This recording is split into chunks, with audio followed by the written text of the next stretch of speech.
The reason you can't stop scrolling isn't what you think. You're tired.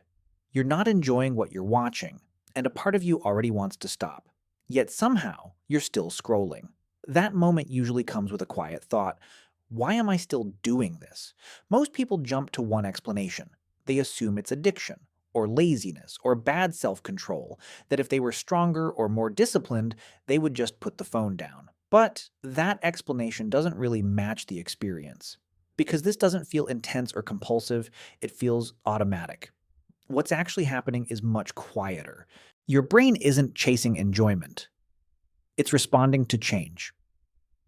For most of human history, noticing something new was important. A sudden sound, a movement in the distance, a change in someone's expression. New information often meant something you needed to pay attention to.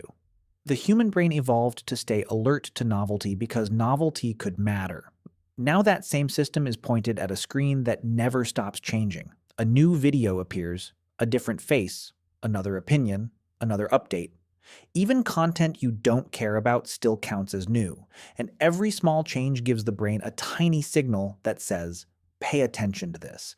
That signal doesn't feel like pleasure. It feels more like a gentle pull, and that's enough to keep your thumb moving. There's another layer to this that makes it harder to stop. This system was never designed to let you feel finished. In the past, most activities had natural endings. You finished eating, you reached your destination, the conversation ended, your brain got a clear signal that it was time to stop. A feed doesn't have that. There's no final post, no closing moment, no sense of completion, so your brain stays in a searching mode, quietly waiting for a stopping point that never arrives. It can feel like the next swipe might finally be the one that feels satisfying, or calming, or worth stopping for. And then there's the social side of it. Even when you're not consciously thinking about it, part of scrolling is checking in, seeing what people are doing, what's happening in the world.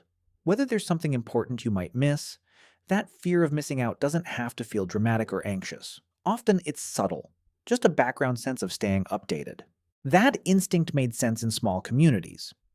But inside a system that produces endless updates, it never really turns off. So, when scrolling continues even when it feels empty or unpleasant, it isn't a personal failure.